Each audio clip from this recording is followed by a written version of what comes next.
beleza? Beleza, muito bem, pessoal. Então, estamos iniciando aí a terceira edição do Open Civismo Day. Hoje com um convidado externo, que é o Daniel Luiz Andrade e Silva, claro. Mestre em sensoriamento remoto, doutor em ciências geodésicas e major do Exército Brasileiro. Daniel, muito obrigado por ter aceitado o nosso convite. Fique à vontade, viu? Opa, boa tarde a todos aí.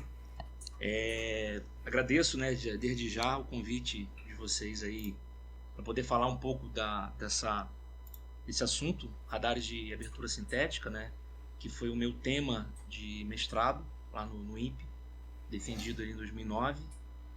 E então agora eu vou dar início, né, nessa apresentação. Podemos assim deixar não aquela palestra mais maçante, né, mas podemos fazer digamos assim, uma espécie de um bate-papo direcionado. Montei essa apresentação aqui, tem cerca aí de 40 slides, tá? Então, tendo querendo, pode me interromper, perguntar alguma coisa específica, né? Então, vou dar início aqui. Bom, então como a Natália falou, meu mestrado foi em sensoriamento remoto, trabalhei com imagens de radar, banda L, né, o satélite ALOS e o radar PALSAR, né, e em que eu fiz um estudo de interferometria, que é uma técnica que eu vou descrever nessa apresentação, com foco para análise de cobertura da terra, da Floresta Nacional do Tapajós, que foi a minha área de estudo, né. E o meu doutorado recente, defendido este ano agora em 2022, trabalhei com dados LiDAR, né? Então é uma outra técnica, é uma outra geotecnologia, né, de sensoriamento remoto, também uma aquisição do tipo ativa, né? Porém a forma de aquisição é diferente do radar. E no meu doutorado trabalhei com extração de informações de vegetação urbana. Então tanto no mestrado como no doutorado eu estudei vegetação, uma adquirida pelo radar, a outra adquirida pelo LiDAR. Tá? Então eu montei esse sumário, tá? Fazendo uma introdução, vou dizer por que, né, se usar radar em sensoriamento remoto, fazer um comparativo dos radares imagiadores com sensores ópticos, né, e aí mostrar vantagens e desvantagens de ambos, né, na extração de informações de interesse. Falar especificamente do imaginamento SAR, falar da técnica de abertura sintética, que esse termo abertura sintética é o que caracteriza o termo SAR, né? Falar da interação micro-ondas-alvo, micro-ondas que é a região espectral na qual está inserida a faixa que permite a aquisição de imagens de radar. Falar sumariamente o processo de geração de imagem SAR, falar da interferometria SAR e duas aplicações específicas, né? Então falar aí da análise de cobertura da Terra, vou resumir bastante aí como foi a minha dissertação, e falar do mapeamento de vazio cartográfico da Amazônia, que foi um projeto aí que o Exército, por meio da Diretoria de Serviço Geográfico, desenvolveu aí entre os anos de 2009 e 2018, utilizando bandas X e P. Então, como introdução, a análise do cenário espacial, né, mostra aí cada vez mais a quantidade de radares, né, radares imagiadores com focos aí para observação da Terra, extração de recursos naturais, né? Então, os radares são instrumentos de observação da Terra pelo modo de aquisição do tipo ativa, tá?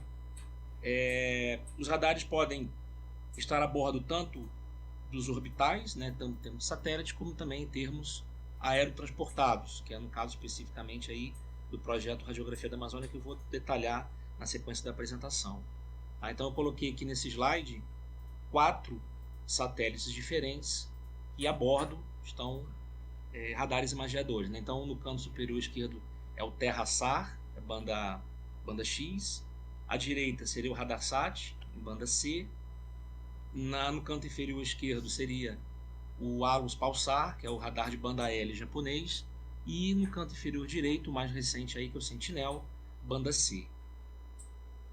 Então esse termo radar, o que significa o termo radar? Né? Então o radar vem do acrônimo Radio Detection and Ranging, então seria detecção e localização, e aí a gente já pode trazer a questão da telemetria, né, por meio de ondas de rádio. Por que ondas de rádio? Porque as ondas de rádio englobam, como vocês podem ver aqui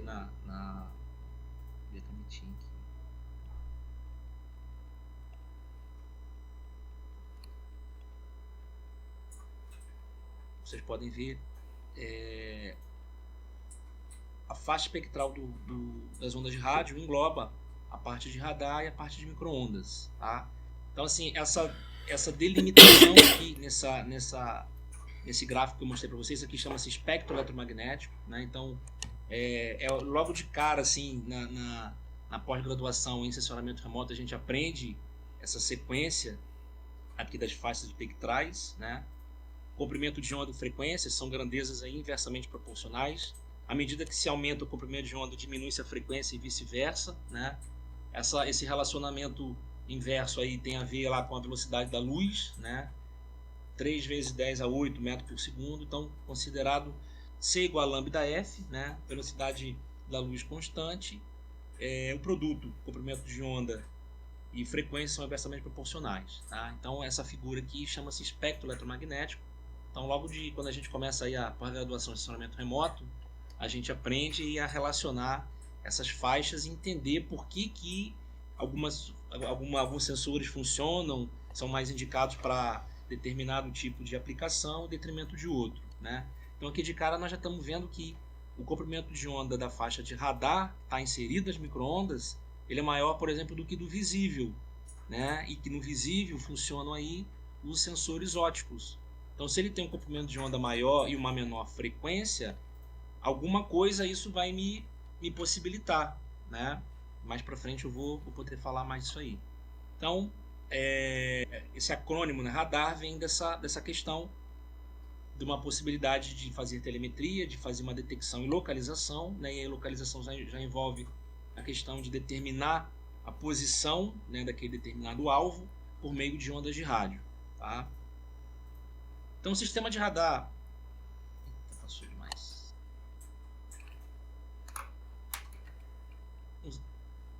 O sistema de radar imagiador possui 3 funções primárias, né? Então ele transmite sinais de micro-ondas, rádio, como vocês viram ali no slide anterior, em direção a uma cena. Então ele transmite. Só aí já está me dizendo que ele é um instrumento de aquisição do tipo ativa. Ele gerou a própria energia e ele encaminha, ele direciona aquela energia em direção à cena. Entenda-se cena como um conjunto de elementos, um conjunto de alvos, né, que serão imagiados. Recebe parte da energia transmitida que é retroespalhada pela cena. Então, no caso do radar, assim como no sensoramento remoto como um todo, o que nos interessa é o que é retroespalhado pelo alvo, ou seja, o que retorna de energia eletromagnética para o sensor, né? Mesmo o sensor tendo captado uma fonte externa ou ele encaminhado e recebido a própria energia, o que nos interessa é o que retorna para o sensor, né? E registra a intensidade e a defasagem desses sinais de retorno que a gente chama de eco, tá? Então o radar ele encaminha a radiação eletromagnética, né, em direção aos alvos e recebe aquela energia que é retroespalhada. Essa energia que é retroespalhada, ela é consequência de um processo de interação das micro-ondas com o alvo. Então, e aí tem a questão lá da física, né? Física ondulatória, incidência, reflexão, absorção. Então esse resultado, né, é registrado pelo sensor e isso vai ser convertido numa imagem que aí a gente pode visualizar isso como variação de níveis de cinza, tá? O radar possui fonte de energia própria, né, e portanto pode operar durante o dia ou a noite com céu nublado. Então, graças ao fato dele ser um sistema ativo de aquisição de sensoramento remoto, e ele poder encaminhar e receber a radiação de forma própria, né? Então isso permite que a aquisição aconteça de uma maneira independente de condições de luminosidade e condição climática, tá? Então esse tipo de mecanismo, assim como o LiDAR, né, o laser scanning, esse tipo então a gente conhece como sistema ativo de sensoramento remoto. Então, a gente chama isso de sensoramento remoto do tipo ativo. Então por que usar o radar em sensoramento remoto, tá? Ele possui então essa fonte de iluminação controlável, né, graças ao fato de ele ser ativo. Pode ser feita em observação noturna e também possibilita a penetração de nuvens, né? Então nuvem não passa a ser um problema para o radar, como é um problema para a aquisição do tipo ótica. Se tiver nuvem você não consegue adquirir informação do que você quer, né? Na nuvens de chuva. Então essa questão climática não é um problema para os radares.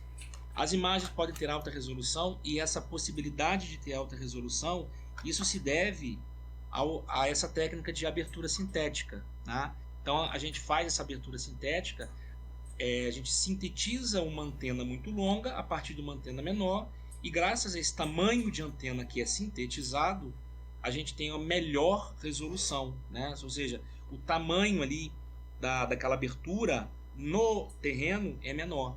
Tá? Então, a resolução espacial, que é um dos parâmetros que é bastante importante no sensoramento remoto, assim como resolução espectral, resolução radiométrica, resolução temporal, né? Essa resolução espacial, ela tem a ver com o tamanho da antena na qual o radar está funcionando, digamos assim, né? Aquela antena que vai possibilitar o envio e recepção dos sinais. Então, quanto maior for essa antena, melhor vai ser a resolução, ou seja, maior vai ser o poder de resolução, né? Então, essa questão aí muitas vezes ela é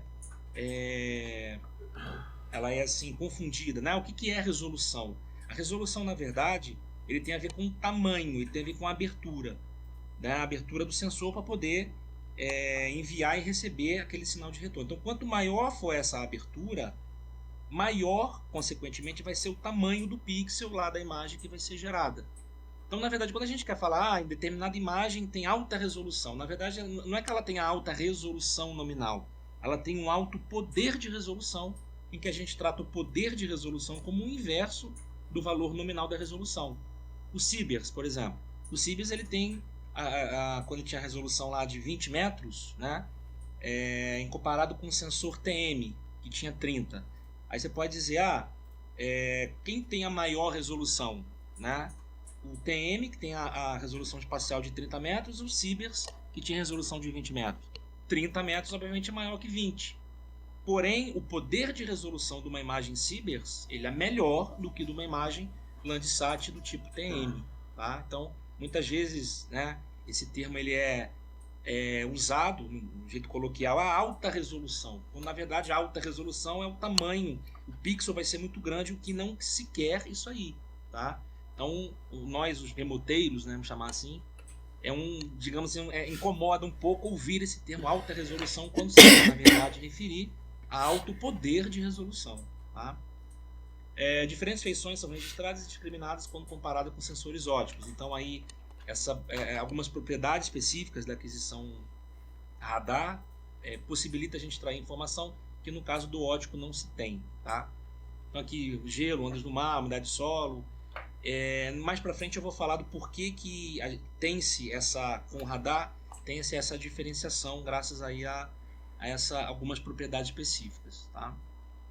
Fazendo então um comparativo aqui sensor óptico e sensor radar, né? Como vocês estão vendo aqui na figura, o sensor óptico ele necessita de uma fonte externa de iluminação. Então, como é sensor do tipo passivo, ele não tem a capacidade de gerar e receber a radiação eletromagnética que ele próprio gerou e que interagiu com os alvos, tá? Então, todo sensor óptico ele é, digamos assim, limitado em termos de geração de sinais, diferentemente do radar, que é um sistema do tipo ativo e ele próprio gera e recebe a energia, tá? O sensor óptico opera na faixa óptica, aquela faixa espectral que eu mostrei para vocês lá, que engloba ali principalmente a faixa do visível, e no visível nós temos as componentes azul, verde e vermelho, né, de maneira assim, geral. Somente capta a radiação emitida pelos alvos, fonte externa, dependente, no caso do sensor óptico, há uma dependência das condições climáticas, isso aí vai impactar na questão da nuvem. Nuvem é um baita de um problema para os sensores ópticos, né? Porém, ele tem as suas vantagens em relação ao radar, e aí nisso o radar perde muito. Por exemplo, resolução espectral. A resolução espectral dos sensores ópticos ela é grande. O que seria a resolução espectral? A quantidade de faixas do espectro eletromagnético que o sensor consegue captar. Então, quanto maior for essa quantidade de faixas do espectro eletromagnético que aquele sensor consegue captar, mais informações eu posso ter a respeito de um determinado alvo. Ao contrário, se eu tiver apenas uma banda, uma faixa somente, a minha informação espectral vai ficar comprometida, que é o caso do radar. O radar ele é monobanda, então nós não conseguimos obter, por exemplo, informações coloridas, né, de uma imagem de radar de maneira original. Se a gente quiser obter uma informação colorida de um dado de radar, de uma imagem de radar, temos que aplicar técnicas de processamento digital de imagens para poder replicar aquela informação, né, em bandas diferentes, para a gente poder fazer a extração das informações melhor. No caso dos óticos, essa resolução espectral ela já é natural dela, né? Então a gente pode ter lá, no caso ali do sensor do TM, do Landsat, tem 8 faixas espectrais. Ao contrário, existe lá os hiperespectrais com 200, né? Então quanto maior for a quantidade de faixas que o sensor consegue capturar, mais informação, vou poder ter mais informação qualitativa eu posso ter a respeito de um determinado alvo, tá? Porém, a resolução espacial do radar tende a ser melhor graças a essa técnica de abertura sintética, né? Como eu tenho uma melhor resolução espectral, mais informação colorida, eu posso ter uma interpretação visual melhor, ao passo que no caso do radar, essa existência desse ruído speckle, né? Então aqui é um efeito que as imagens de radar têm de maneira inerente, não se consegue eliminar esse ruído, ela faz parte da aquisição das imagens de radar. É um efeito que a gente chama de sal com pimenta, então é uma imagem bem ruidosa. Tem uma imagem ali para frente na sequência da apresentação que vocês vão poder ver. O sensor óptico, como ele tem menor comprimento de onda, ele não consegue penetrabilidade nos alvos, ao passo que o radar, sim, como ele tem um maior comprimento de onda, ele consegue contornar obstáculos, dependendo do comprimento de onda. No caso da banda L e da banda P, ele consegue penetrar mais, e inclusive na banda P ele vai até o solo, né? Então isso aí, para quem faz estudos de vegetação, é bastante importante, né? A aquisição do sensor óptico é uma aquisição ground range, que a gente chama de uma aquisição. Esse ground range significa que a perspectiva, né, a geometria de aquisição, ela é do tipo ortogonal, está se olhando para baixo, a nadir, né, que a gente olha para poder fazer o sensor, né, digamos assim, entre aspas, olha para poder fazer o imaginamento, ao passo que no radar essa aquisição ela é visada lateral. Como ela é uma visada lateral, ela não é em verdadeira grandeza. As imagens de radar elas são comprimidas, né, de near range para far range. O que é near range? É a parte ali, a borda da imagem que começa a ser adquirida mais próxima do sensor, e far range mais distante do sensor. Então, no sentido leste-oeste da imagem, né, sentido ali horizontal, uma imagem de radar ela vai aumentando, né, ela é de menos comprimida para mais assim alongada. E isso aí geometricamente perde-se em relação a uma imagem óptica. Muitas vezes a gente quer fazer uma comparação de uma imagem de radar com uma imagem óptica, por exemplo, fazer uma classificação de imagens, né? É um problema, e a gente tem que operar ali uma conversão de slant para ground range, né? Um processo que a gente conhece aí como ortorretificação de imagem, tá? Então aqui, como vocês estão vendo, a diferença, o sensor óptico já, a imagem do sensor óptico bonitinhazinha, colorida, porém tem o baita do inconveniente, que é a nuvem, ao passo que o radar não se tem nuvem, né? Mas em compensação não temos aí informação espectral, né? Não tem informação colorida. Isso tende a dificultar aí a questão de interpretar, tá? Um outro exemplo aqui são duas imagens da mesma área. Essa aqui é a Floresta Nacional do Tapajós, tá? Na esquerda, imagem ótica do TM Landsat, a composição colorida, as nuvens aqui atrapalhando, né? Só que a gente está, pela imagem ótica, nós estamos vendo que existem verdes mais escuros que a gente interpreta como região florestada mais original, ou seja, não passou tão seriamente um processo de desflorestamento. E nas áreas aqui de verde mais claro, ou que já não é mais verde, né, são regiões que já sofreram um processo de desflorestamento. Aqui na imagem de radar, vocês podem ver que é bem ruidosa, nível de cinza, imagem preto e branco, né? As regiões mais escuras são áreas que correspondem às regiões que já foram desflorestadas, lá no ótica, né? Só que a gente não sabe dizer o que é isso aqui, né? Para a gente poder fazer a extração de informações na imagem de radar, com base na imagem ótica, essas imagens precisam estar perfeitamente registradas, e aí, com base numa classificação, a gente consegue extrair essa informação, tá? Então, os usos de radares imageadores aqui, vantagens e desvantagens, né? Então, falei aqui várias... a questão da penetrabilidade, né? A resolução espacial, poder geometricamente a gente adquirir melhor as informações das feições do terreno, principalmente em feições que são volumétricas, né? Geração de modelo numérico de terreno e a periodicidade. Tá?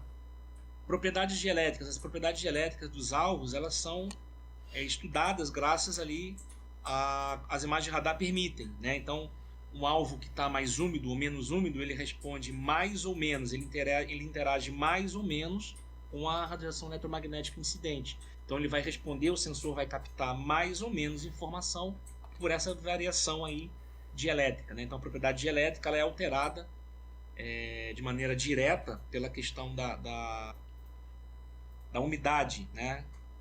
A umidade do alvo, se a floresta está numa época chuvosa, numa época seca, ela vai aparecer mais clara ou menos clara numa imagem de radar, tá? Graças a essa propriedade, né? Porém, a interpretação visual, né, de uma imagem de radar é complicada, como vocês puderam ver ali. Há essa distorção geométrica no sentido leste-oeste, né? Near range a far range, aí há a necessidade de fazer essa correção geométrica. Distorção radiométrica, né? Porque aí a gente só tem a resolução radiométrica, ela é pobre, ela é mais pobre do que uma resolução radiométrica de uma imagem ótica.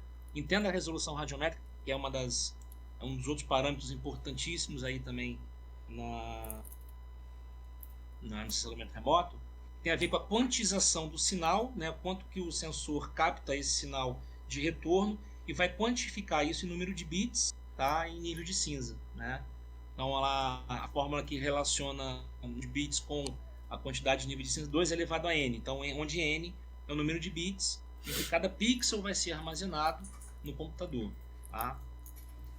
Dados e parâmetros biofísicos, né? E esse efeito do ruído speckle que a gente não consegue eliminar. Aí é bastante a necessidade de se passar filtros, né? Então há filtros de radar próprios para eliminar, próprios para diminuir esse ruído speckle, tá? Quanto maior for, né, a janela dessa filtragem, mais assim clara e mais livre, entre aspas, de ruído a imagem vai ficar. Porém, distorce a informação geométrica. A tendência disso é uma imagem ficar assim, ela mais borrada. Perde-se qualidade geométrica com esse filtro para diminuir, para suavizar o ruído speckle. Tá? Então é aquela questão do cobertor curto, né?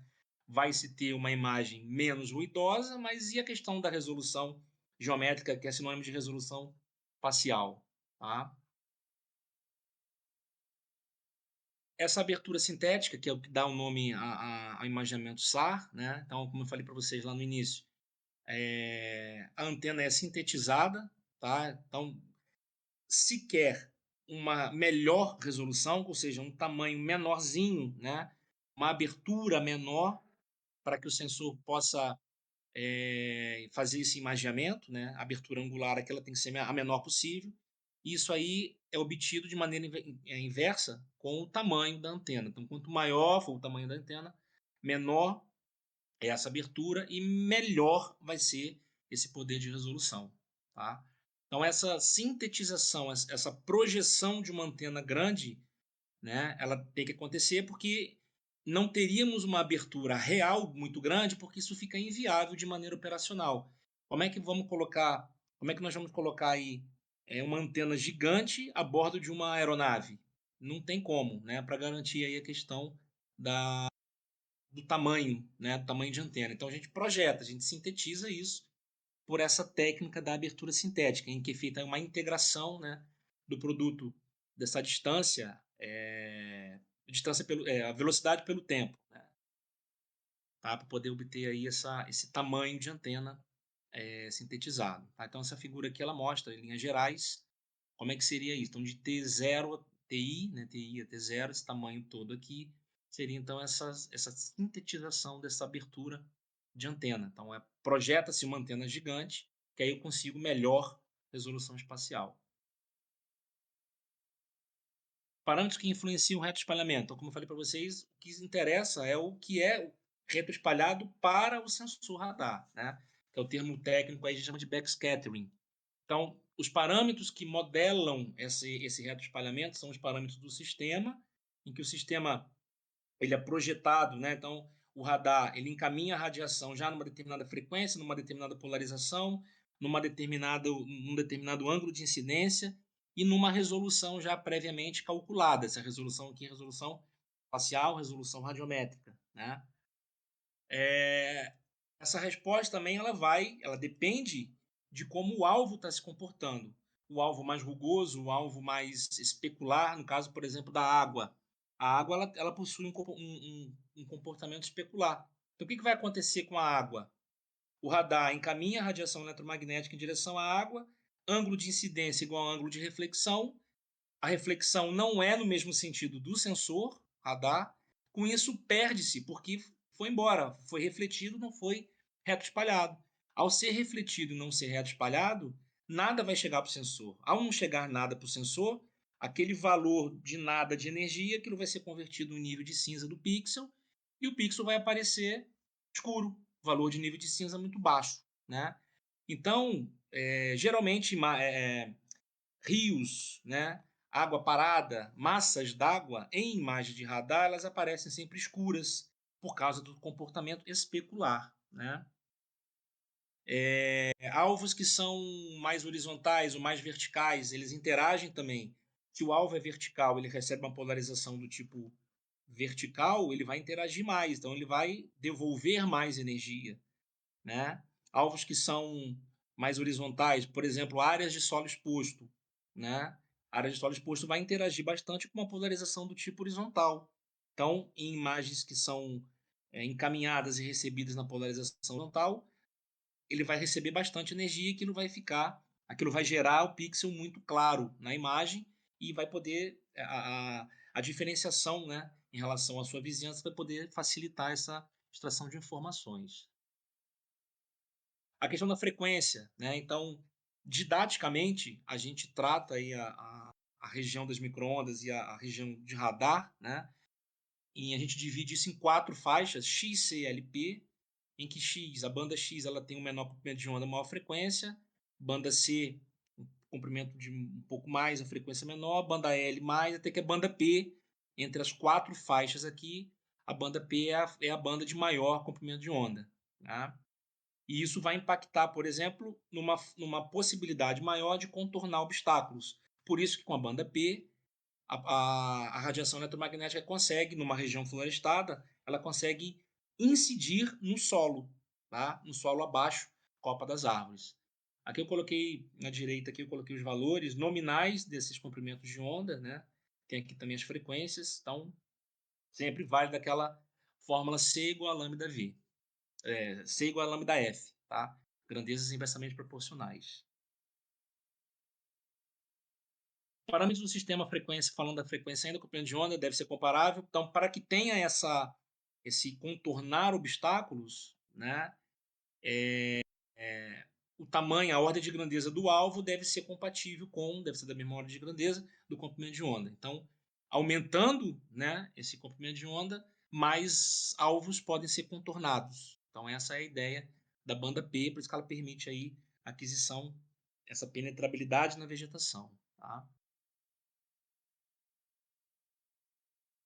Em termos de polarização, os radares operam em polarização linear, né? Então a gente trata aí de duas maneiras, né? O radar encaminha e recebe da mesma polarização, então a gente chama aí radares copolarizados, o HH e o VV, e a polarização cruzada. Então ele transmite numa polarização e recebe em outra.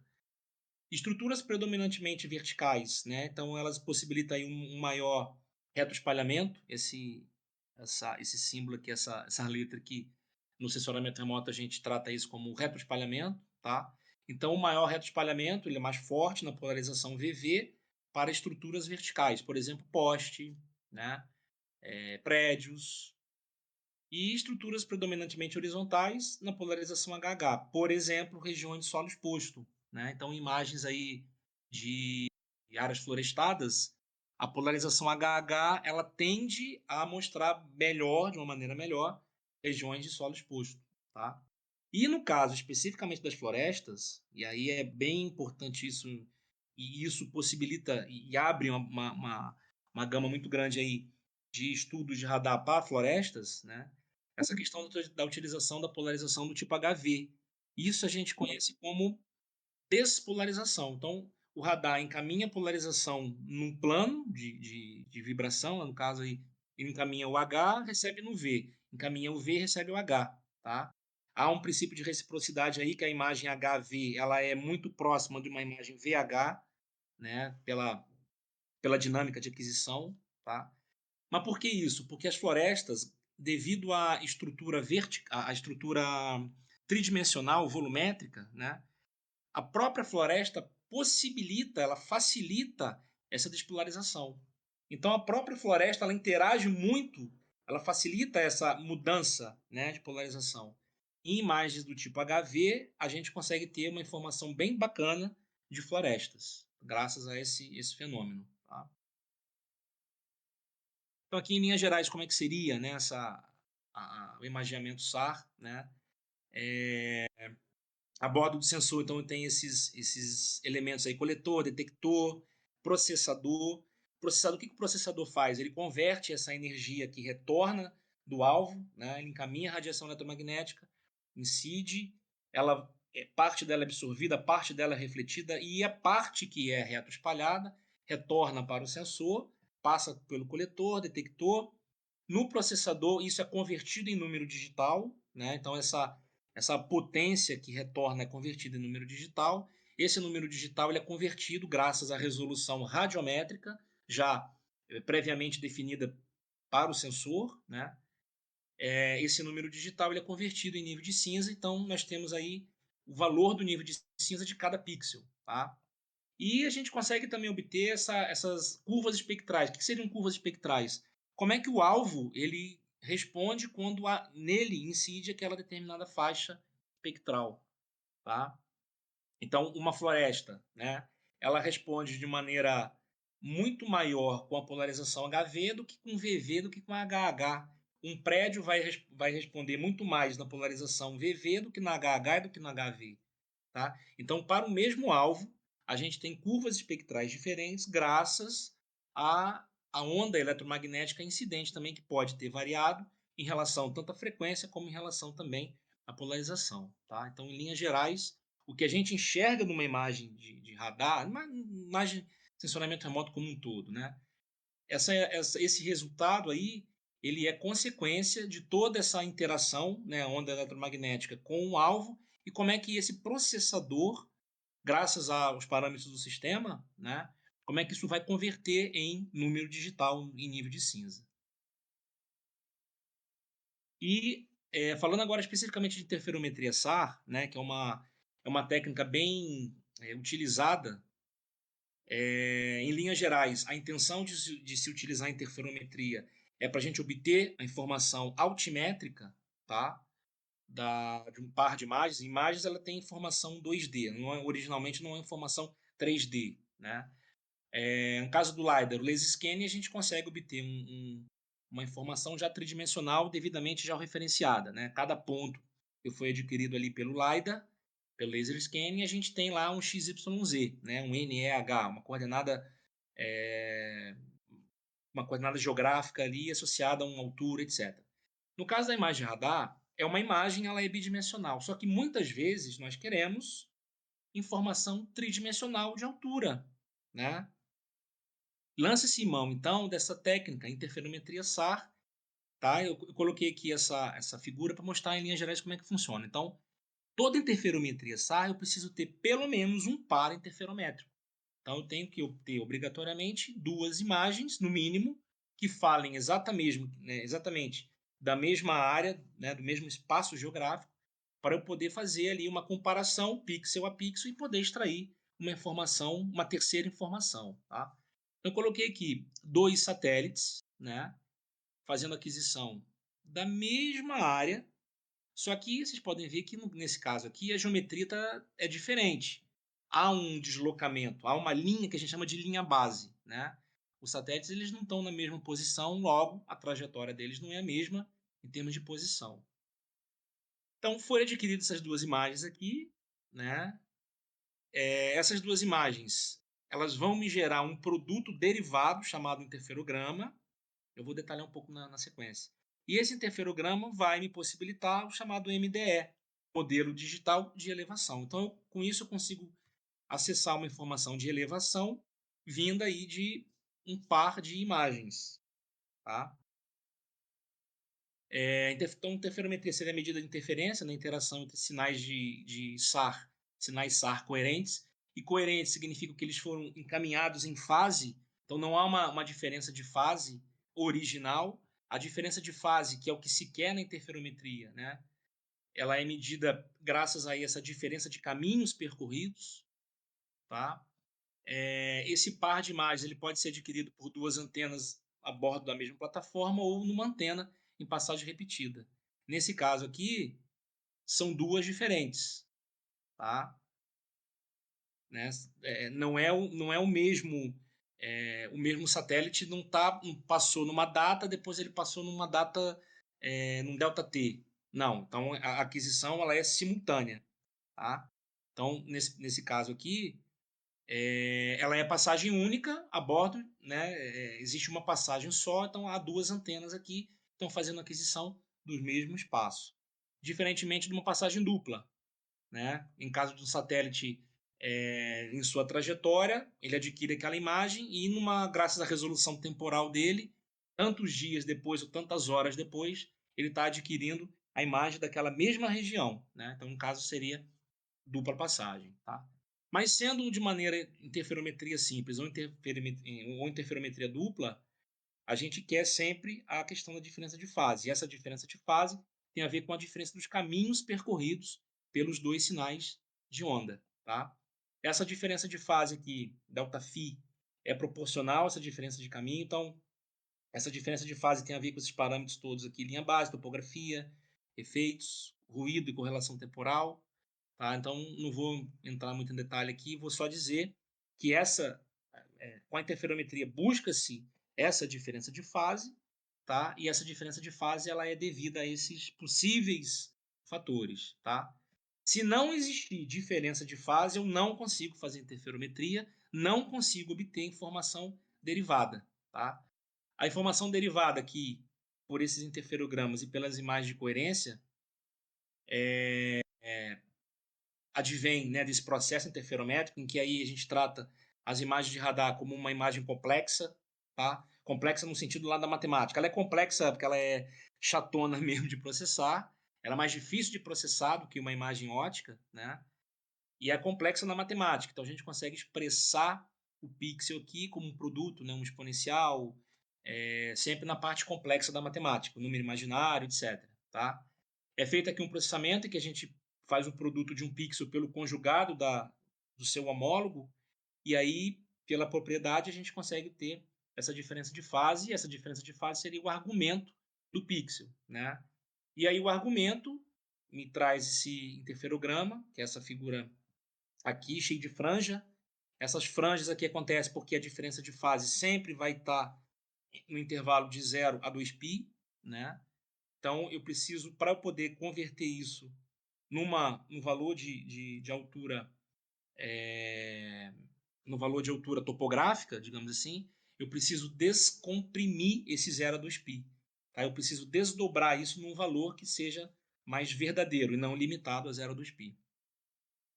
E essas imagens de coerência, que mais na frente eu vou falar, que ela é bastante utilizada para a gente fazer estudos de cobertura da Terra também. Então, em linhas gerais, eu tenho um par interferométrico. Esses pares precisam estar perfeitamente corregistrados. Então, aqui eu coloquei o pixel azul e o pixel verde perfeitamente registrados. Então, a partir desses dois pixels, eu obtenho um terceiro, em que esse terceiro ele tem informações do par que gerou. Esse par aqui, obrigatoriamente, tem que ser homólogo. Ô Daniel, Oi. quando você diz que esse par interferométrico está perfeitamente registrado, você quer dizer que eles estão no mesmo sistema referencial, correto? De No mesmo coordenadas? referencial terrestre. Mesmo referencial de coordenadas, né? Exatamente. Ah, beleza. E aí a gente tem que lançar a mão desses métodos automáticos aqui para fazer o registro grosseiro e o registro fino. Aí depende também da precisão, né? Beleza. Não, tranquilo, só queria ter certeza que era isso mesmo. Pode continuar. Porque senão vai dar erro lá na quantificação da fase e aí o valor da altura também pode acabar ficando errado, né? Beleza. Então aqui em linhas gerais, para falar especificamente dos interferogramas e da geração do modelo de elevação, né? Então aqui tem esse par, né? Essas imagens aqui, se não me engano, são do Monte Etna. Então são duas imagens SAR complexas, né? Então toda imagem SAR é uma imagem complexa porque ela tem informação de amplitude e fase, tá?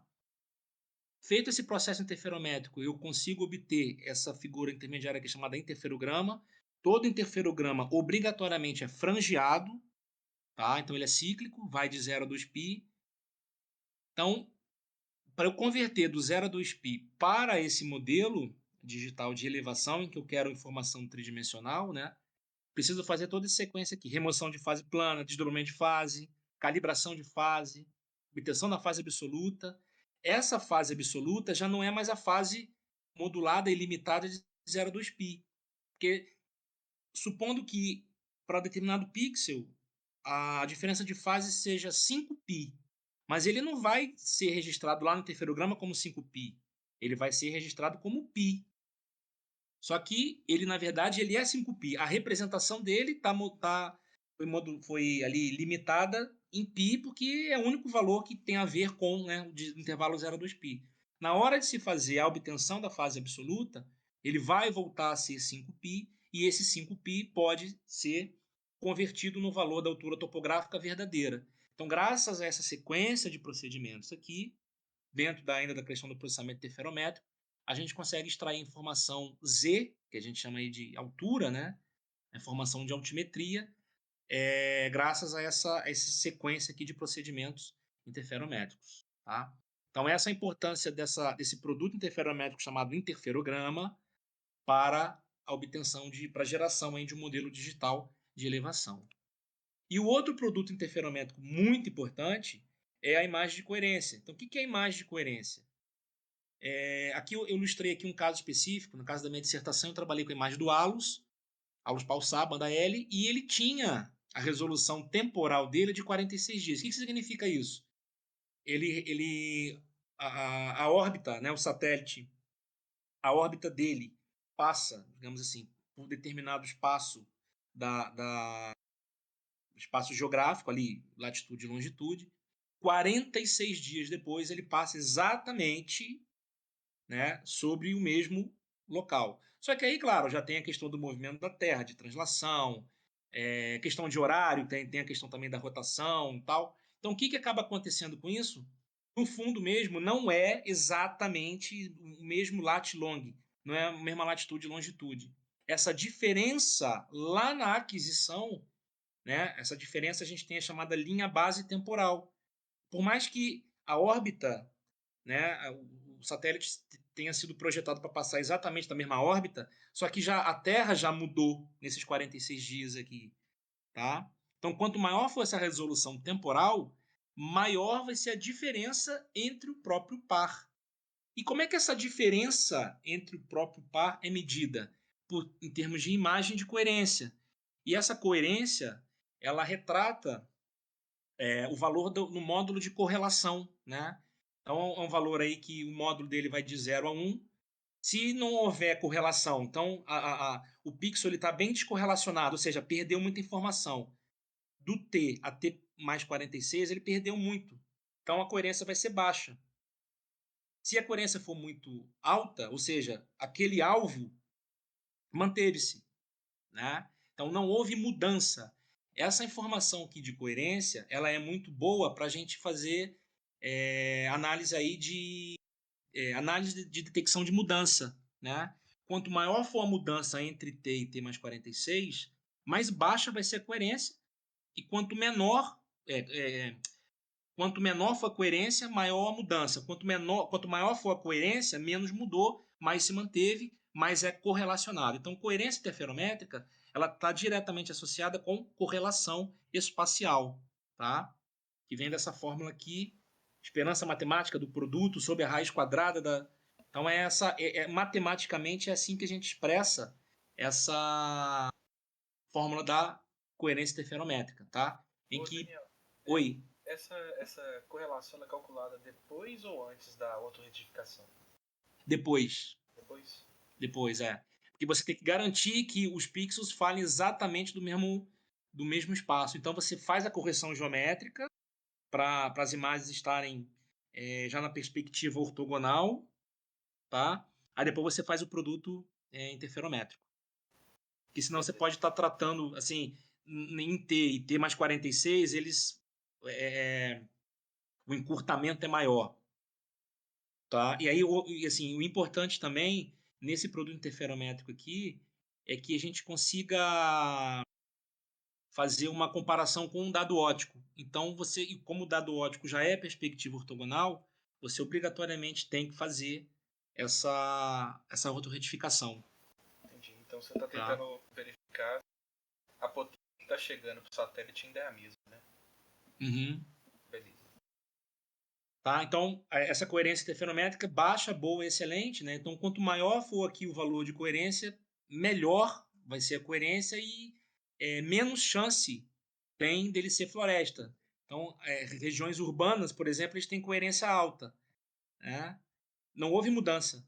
Prédios, tal. Assim, em termos de o alvo que se manteve. Não em termos de novas construções e tal. Aí, claro, vai dar diferença. Mas para um prédio não tem por que o prédio ter sido alterado em termos de geometria, tamanho, etc., em T e T mais 46. Né? Diferentemente da floresta. Você pode pegar uma imagem de uma época chuvosa, de uma época seca, o reto espalhamento vai ser diferente e aí essa coerência vai se tornar baixa. Né? Muitos estudos aconteceram e acontecem utilizando esse produto interferométrico aqui para, por exemplo, fazer estudos lá de desflorestamento da Amazônia. Na época do meu mestrado, muitas dissertações e teses estavam sendo nesse sentido. Né? O programa lá de desmatamento PRODES, o DETER, eles utilizavam as imagens de satélite de radar, né, para poder fazer esse monitoramento, esse acompanhamento, essa quantificação aí de quanto houve de desmatamento, pela coerência. Coerência baixa significa que houve uma alteração grande no espaço geográfico. Então, que áreas desmatadas, edificações e desertos. Florestas e áreas com baixa SNR significa razão, sinal, ruído. Tá? Então, floresta há essa alteração. A área desmatada ela já está desmatada, né? Então, assim, se já foi desmatado, se não houve replantio nem nada, ele vai permanecer. O solo exposto, por exemplo, ele não vai mudar, né? Então a coerência vai permanecer alta, tá? Assim como edificações do deserto. Então esse dado aqui, essa imagem de coerência, ela é bastante importante para esse tipo de estudo, tá? Bom, vou falar agora das duas aplicações, né? Análise de cobertura da terra, Floresta Nacional do Tapajós, foi um trabalho eu fiz um mestrado com Aulus Palsar. A possibilidade aí de se utilizar imagem polarimétrica e imagem multipolarizada. Já faço aqui o adendo. Qual é a diferença de imagem polarimétrica para imagem multipolarizada? A imagem polarimétrica, ela contém informação de polarização, HH, HV, VV e VH, e também tem informação de fase. Ao passo que imagens multipolarizadas, elas não têm informação de fase, só têm informação de amplitude. Então, numa imagem multipolarizada, a gente não consegue, por exemplo, gerar um interferograma e, consequentemente, a gente não vai conseguir gerar uma imagem de coerência, porque tanto o interferograma como a imagem de coerência precisam da informação da diferença de fase. Como a imagem multipolarizada só tem informação de polarização, não tem informação de fase, não conseguimos, então, extrair o produto interferométrico. Tá? Aí, no caso, seria só a imagem amplitude. Imagina-se que a amplitude no Rio Amazonas, no Rio Tapajós, no Rio Negro, Solimões, etc. Claro que ele vai parecer mais escuro, mas você não consegue extrair informação interferométrica de uma imagem multipolarizada. Imagens multitemporais. Esse caso aí do T mais 46, ele é um caso, né, de uma imagem multitemporal. Graças a essa resolução temporal diferente, a gente tem essa série, né, de observações, a gente consegue fazer estudos e acompanhar aí o que alterou de uma época para outra. Tá? Imagem de coerência interferométrica.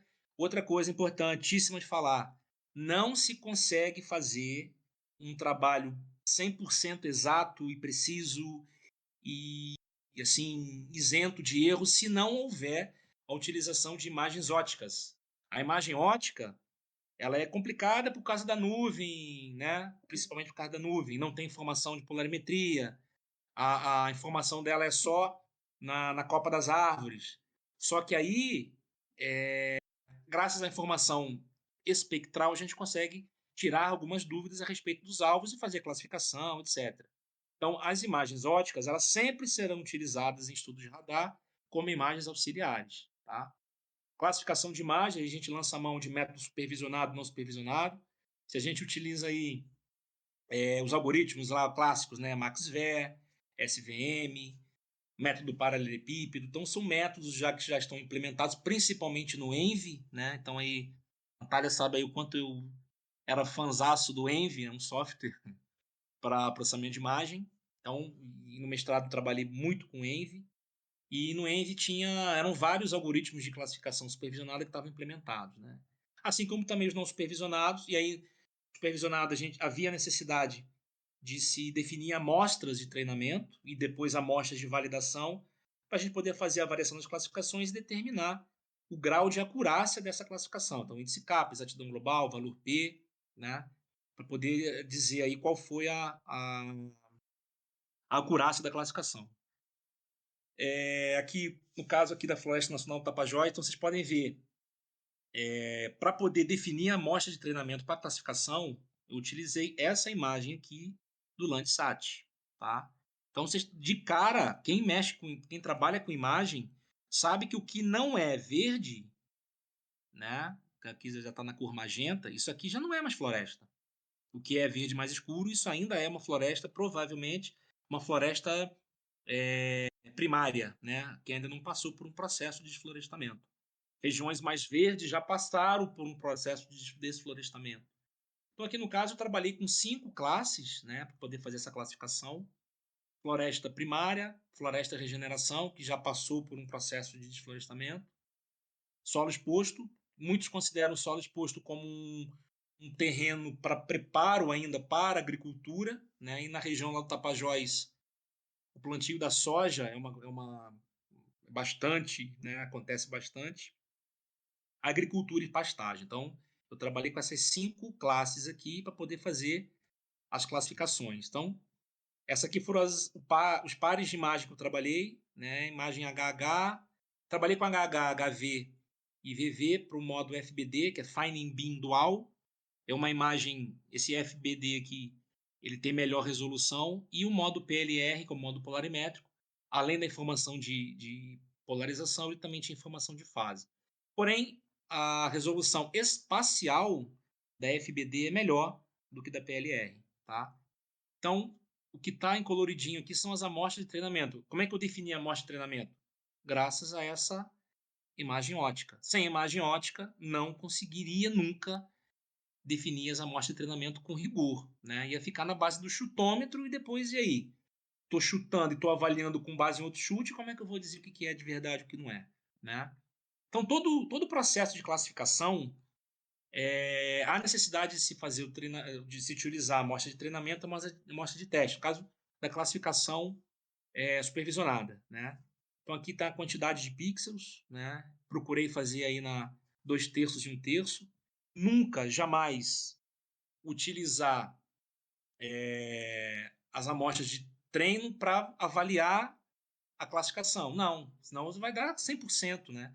Como é que você vai testar com as amostras que você já usou para treinar? Claro que vai dar tendencioso. Então, toda a definição de amostra é feita dessa forma. Separa-se uma quantidade para treinamento e uma quantidade para teste. Essa quantidade para teste vai ficar guardadinha lá para depois que fizer a classificação, você poder fazer essa comparação, tá? Então, eu fiz as classificações, né?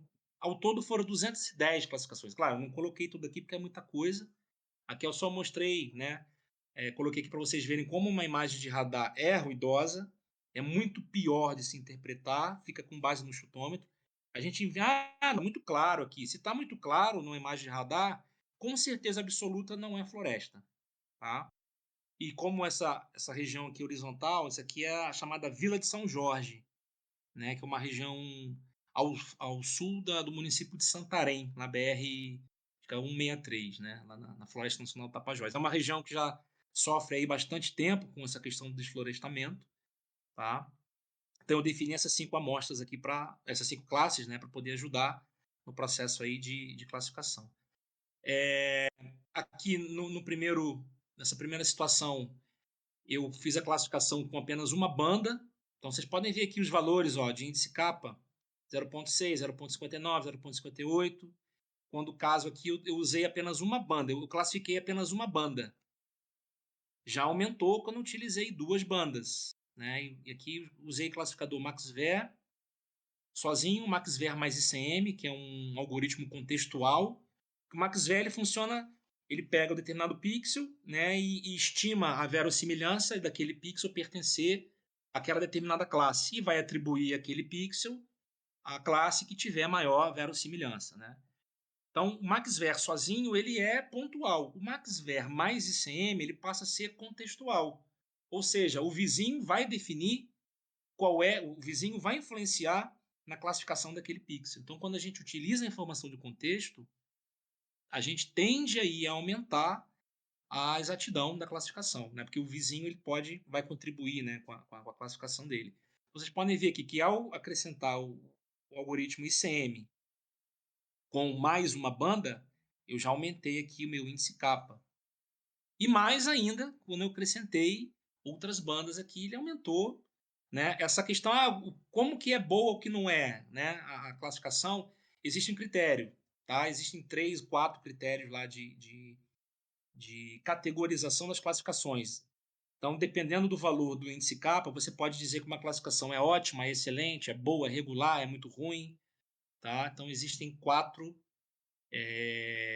padrões assim de categorização de classificação, tá? Então, como vocês podem ver,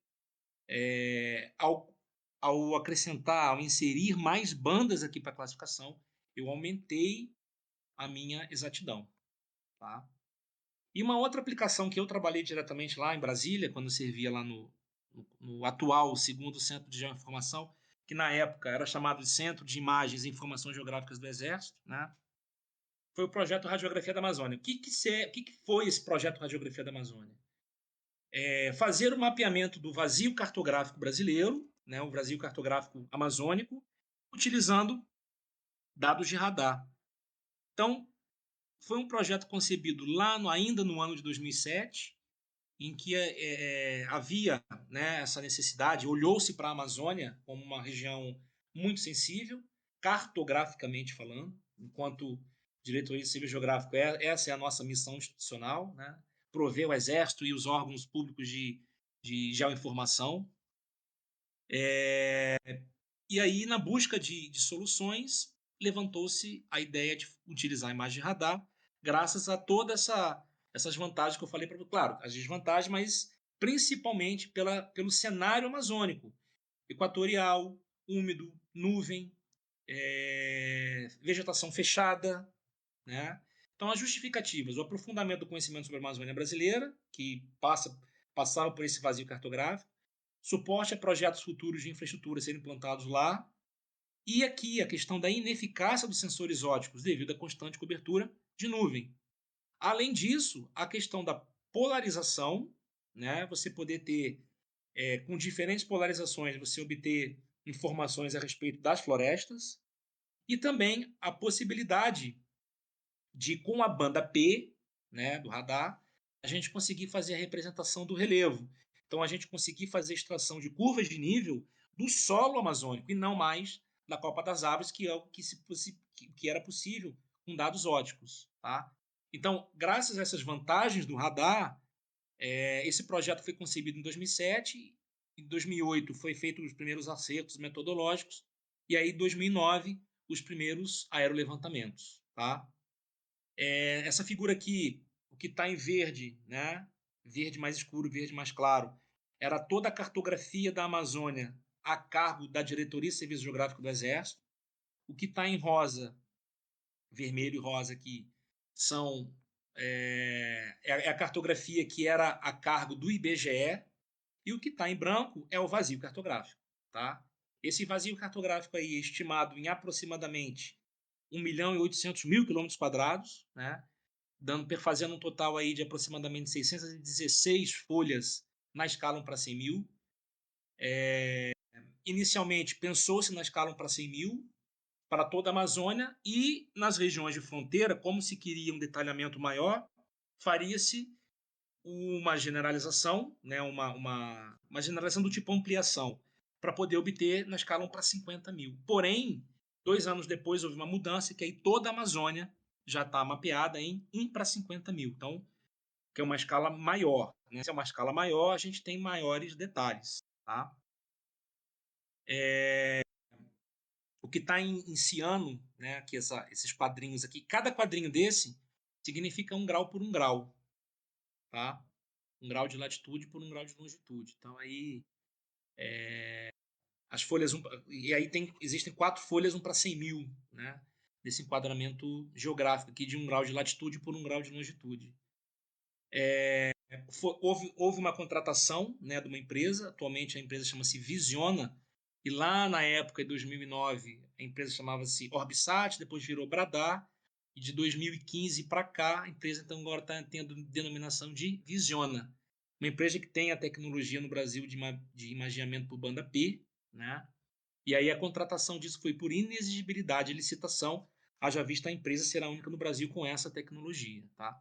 E o que está em amarelo chegou a ser voado pela aeronáutica. Então a FAB, né, nossa Força Aérea, tinha aviões aí, radares imagiadores em modo interferométrico já para poder facilitar essa aquisição. Tá?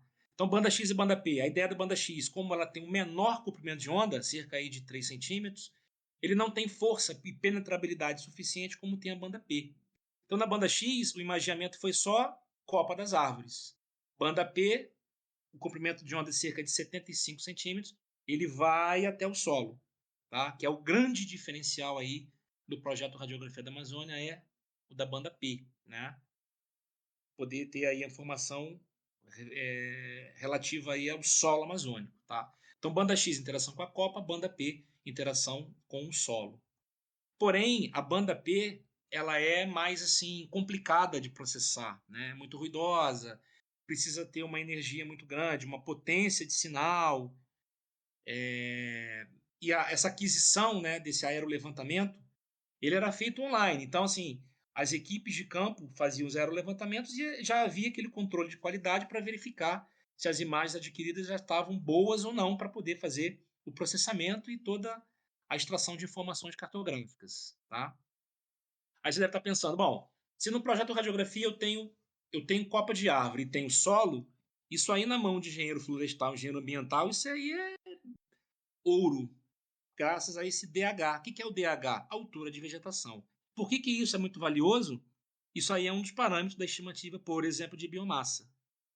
Tá? Então, assim, além da questão cartográfica, né, e da questão também de solo, que aí a CPRM, a Companhia aí de Recursos Minerais, né, bastante interessada na questão amazônica, também essa questão da própria da floresta no tocante aí à estimativa de biomassa, energia renovável, etc.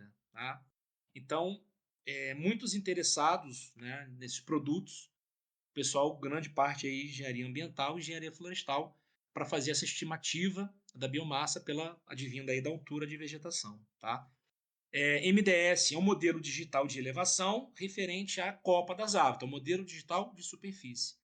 MDT, modelo digital do terreno, né, obrigatoriamente, falando aí da altimetria do solo. Tá? Para cada pixel, então, a gente faz essa álgebra, né, essa diferença, esse operador diferença. MDS menos MDT vai me dar, então, o DH, que é a altura de vegetação. Tá? Então, esse projeto aí, o grande objetivo dele foi prover, né, as geoinformações da Amazônia em banco de dados, seguindo aí a questão da infraestrutura nacional de dados espaciais, com precisão planimétrica e altimétrica de 1 para 50.000, cartas topográficas de 1 para 50.000, com relevo representado no solo, né? Ortoimagens, então, assim, existe, já faço propaganda aqui do nosso banco de dados geográfico do Exército.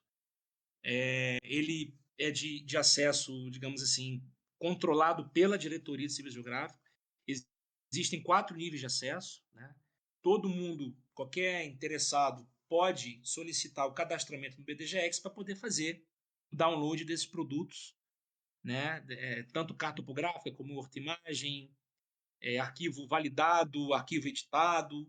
Então, são geoinformações que estão lá armazenadas nesse banco de dados geográfico. Tá? Modelo digital do terreno, com acurácia compatível com os calos, tudo é para 50 mil. Tá? Então, já não era mais só na região de fronteira. Então, agora toda a Amazônia indo para 50 mil. Ô, Daniel, Valor estimativo da biomassa da estratificação vegetal mediante adequado processamento digital, considerando aí de maneira conjunta banda X e banda P. Tá? Daniel, Oi. a gente consegue obter imagens radar de lá também? Da Amazônia, sim. Só da região amazônica. Isso.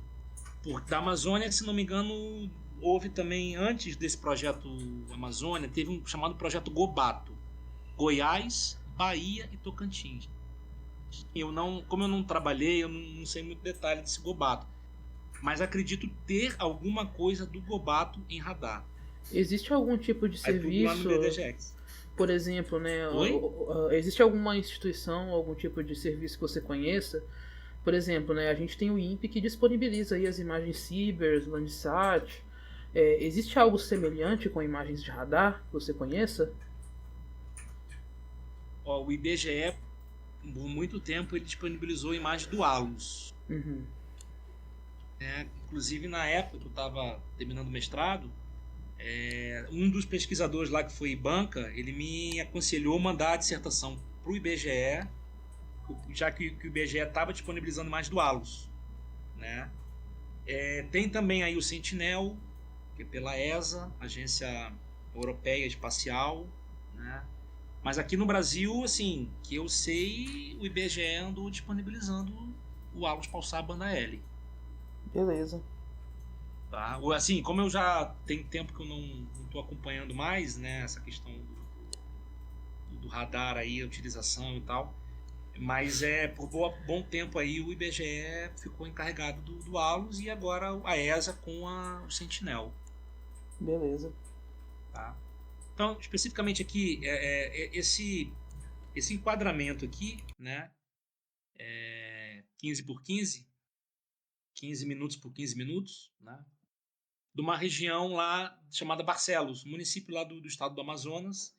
Esse aqui foi a primeira imagem a ser processada e a primeira cartografia que foi gerada, né, nesse projeto Radiografia da Amazônia, tá? Na escala para 50 mil. Então foi feita aí a aquisição da imagem radar bruta, né? Como vocês podem ver aqui embaixo,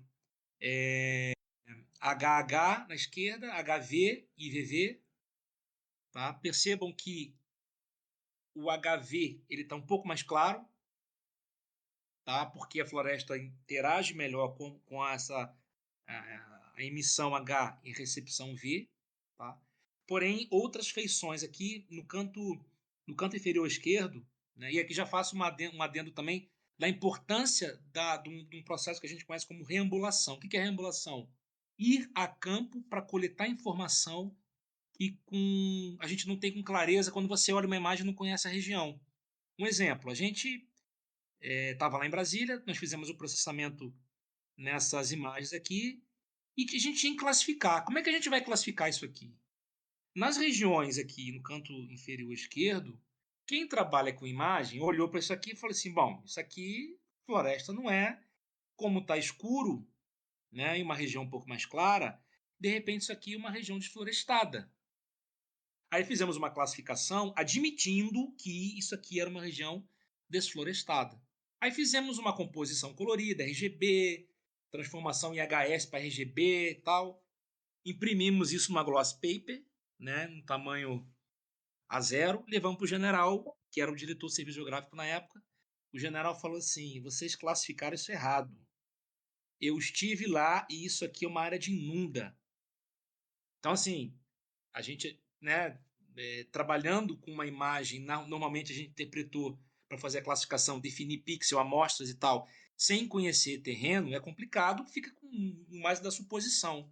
Então classificamos, por que isso aqui? Porque isso aqui apareceu como magenta e branco, quando nós fizemos a transformação de cores de HS para RGB e vice-versa, né? Então, quem trabalha com imagem e vê alguma coisa magenta, já é automático que vai pensar que aquilo é desflorestado, que pode ser um solo exposto, alguma plantação, alguma coisa que não é floresta.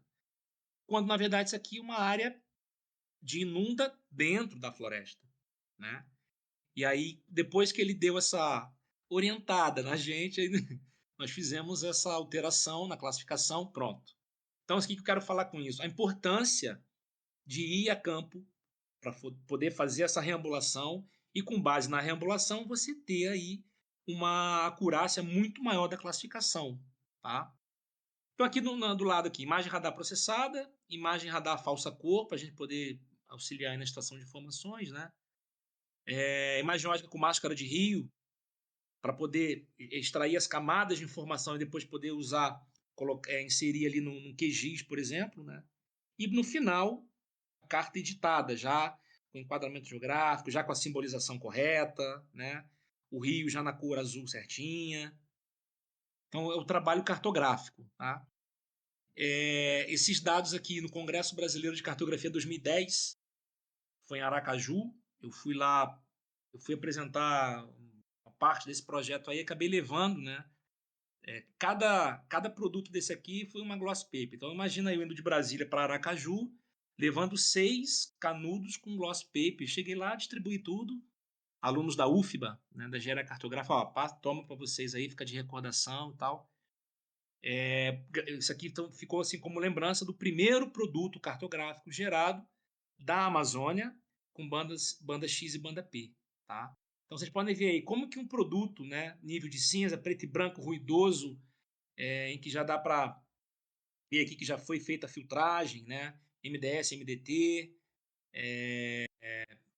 e aí o produto derivado aqui, a altura de vegetação, que essa altura de vegetação ela foi fatiada, né, então ela foi estratificada para deixar nas cores aqui para ficar mais fácil interpretar, tá? Então vocês podem ver como que os produtos finais colorizados, né, como é que eles foram obtidos aí a partir de produtos de radar, de imagens de radar originais, tá? Claro que o colorido vai ser muito mais fácil de interpretar, né? Houve todo um trabalho, né, de extração de informação cartográfica, então além do MDT e do MDS, a imagem de coerência, vocês podem ver aqui, ó, a imagem, como eu falei para vocês, ó, aqui, coerência P, né? Está muito escuro. O que significa coerência está muito escura? Porque a coerência está baixa e está baixa porque aquilo é floresta. Tá? Um floresta numa imagem de coerência, ele vai aparecer como coerência baixa, como muito escura, né? Nível de cinza baixo. Então a coerência P está muito melhor do que a coerência X. E por que isso? Porque a coerência P, graças à imagem P, né, a banda P, ela conseguiu mais informação, ela foi até o solo, trazendo mais informações assim mais precisa, tá? Esse produto aqui, essa imagem aqui do canto direito, Hortimagem P, 8 e 16 bits, RGB. Então foi feita uma colorização, ela ainda está ruidosa. Percebam que no canal verde foi colocada a banda HV, né? A imagem HV foi colocada no canal verde, por isso que ela está respondendo aqui, ó, ficou clarinho, né? O HV, a região de floresta, ela fica mais clara. Então, quando a gente faz a composição colorida, se você inserir o HV no canal verde e ele está muito claro, ele vai pegar essa cor original. Então, nesse produto colorizado aqui, conjunto, né? O HV está se destacando graças aqui ao canal verde, tá?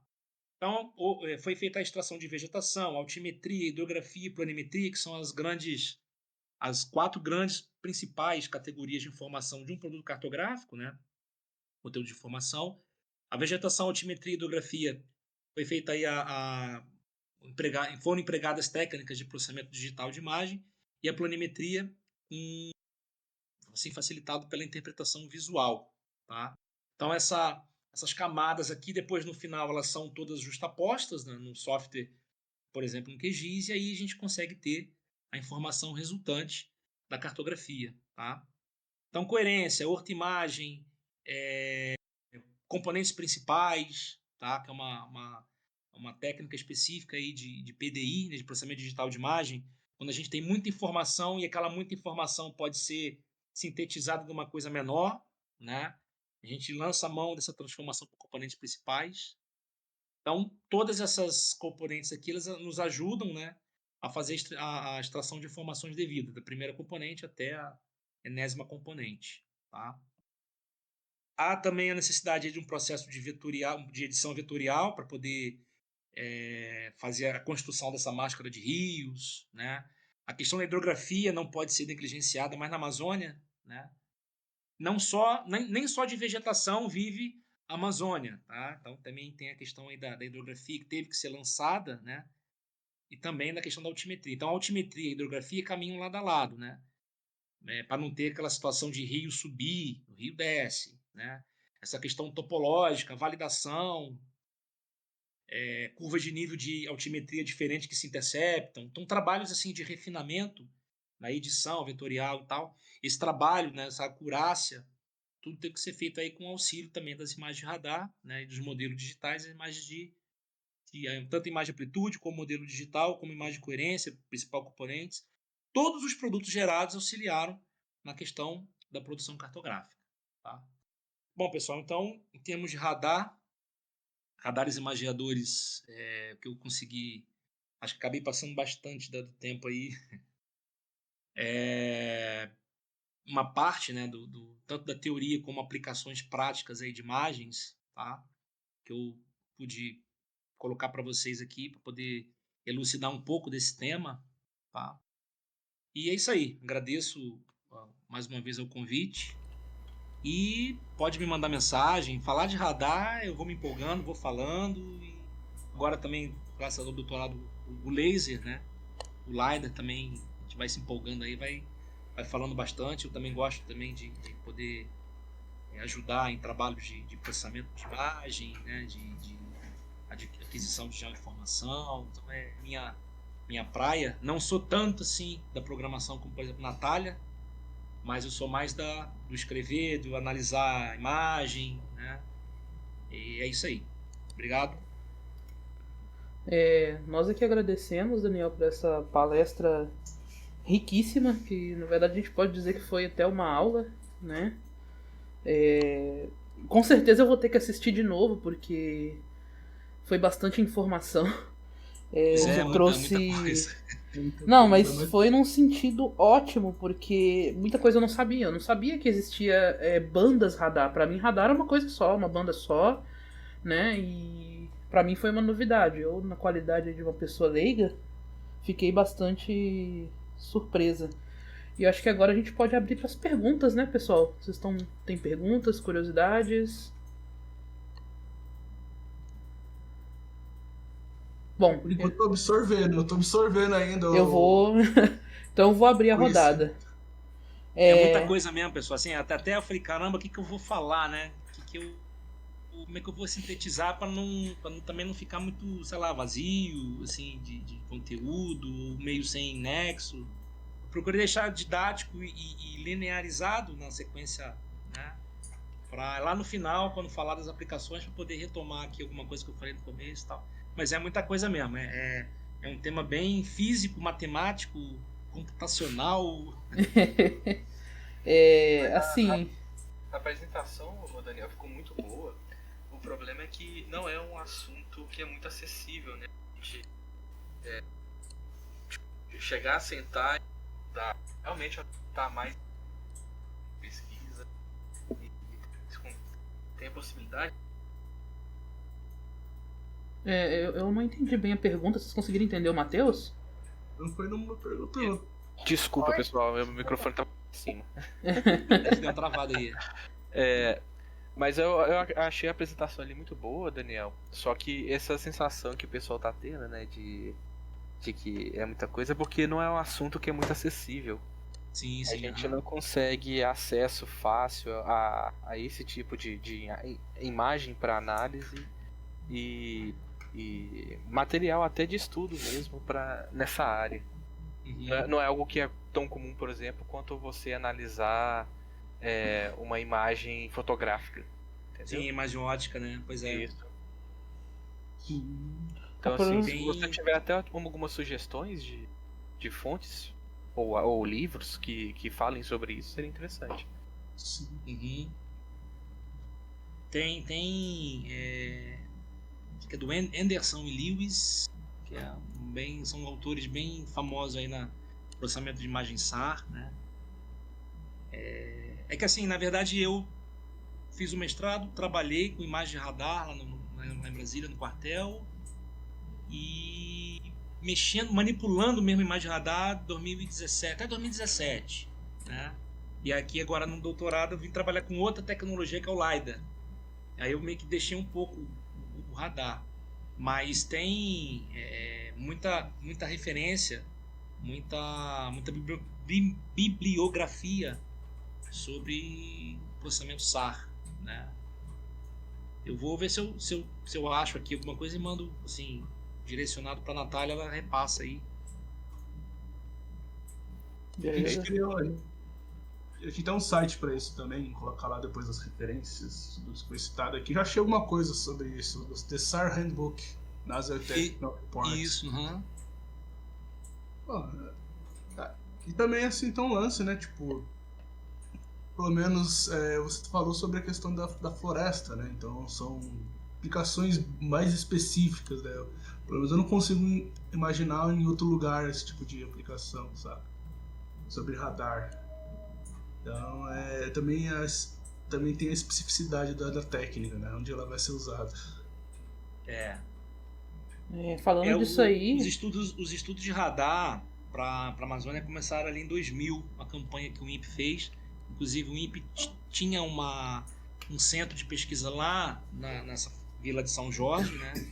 A LBA. E aí tudo começou em 2000, utilizando interferometria e já preocupando com a questão da Amazônia. Então de lá para cá, banda X, banda P, banda L, né? Quando o ALO surgiu, e o ALO já é da família japonesa, tinha o GERS, depois virou aí o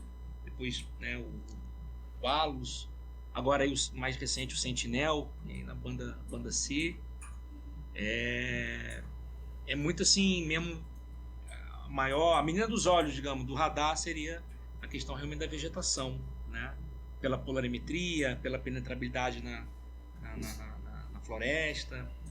Então realmente aí a maior parte dos estudos de radar são voltados para aplicações florestais mesmo. dentro dessa questão ainda de vegetação, Daniel, pergunta na qualidade de pessoa leiga mesmo. Você acha que é possível a gente detectar, né, ou diferir entre um solo que está exposto e um solo que está com vegetação rasteira utilizando imagens radar? Sim.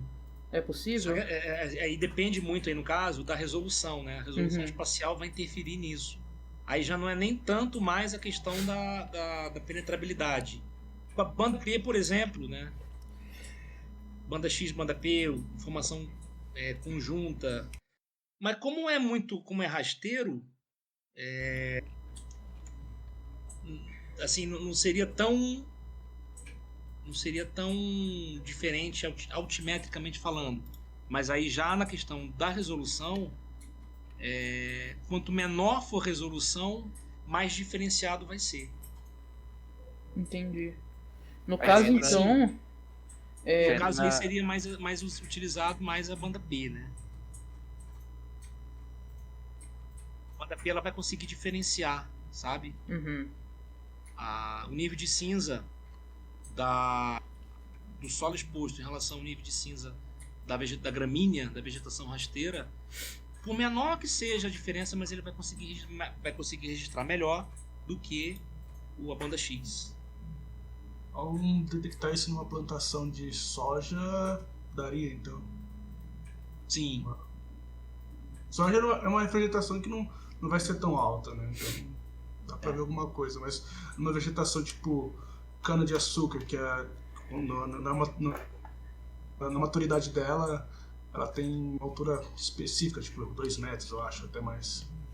uhum. E também a imagem de coerência, porque o solo exposto, ele está exposto, então não tem que ter alteração nenhuma. Já na gramínea pode ter uma alteração maior. Então, você comparando a imagem de coerência, utilizando a imagem de coerência, vai poder detectar também essa diferença. De repente, até mais do que a imagem de amplitude, né? Que fazia a diferença ali de X com P. Se você comparar, utilizar a imagem de coerência, pode dar mais... pode discriminar melhor essa diferença aí. Essa é uma pergunta que eu ia fazer e você já respondeu. Que eu ia perguntar, né, por exemplo, se a gente, por exemplo, fizesse, né, assim, vamos fazer um comparativo, imagem de coerência versus NDVI, né? Uhum. A imagem de coerência, que eu falei na apresentação, eu falei especificamente da imagem de coerência interferométrica, em que eu tratei aí a coerência, a correlação estatística, né, como diferença lá, advinda do tempo diferente e tal. Mas também tem a coerência polarimétrica, que é a imagem da mesma data, só que com polarizações diferentes. E aí, se você tem alteração na resposta devido à polarização, você vê que o alvo ele mudou, né? A maneira como ele responde ao HV e VV, quando você faz a coerência polarimétrica, então assim, você sabe que aquele alvo não é o mesmo, ele não responde da mesma maneira com polarizações diferentes. Então, por exemplo, para grama isso poderia ser usado, né? Entendi. Então tem aí tanto a coerência polarimétrica como a coerência interferométrica. Uma você vai dizer assim o quanto que a mudança do tempo, a mudança da aquisição interferiu, mas é o mesmo alvo e é a mesma polarização. Na outra você trata da mesma data, da mesma época, ou seja, teoricamente não mudou nada, o cenário não mudou nada, só que a polarização dele vai fazer com que a resposta dele seja diferente. E aí você vai comparar essas diferenças de resposta espectral pela coerência polarimétrica. Mas a coerência polarimétrica ela é menos usada, né? Porque a coerência interferométrica ela está muito associada aí à mudança de cenário, né? Análise de mudança e tal. Então, se mudou o cenário, a resposta daquele alvo, na mesma polarização, vai alterar também.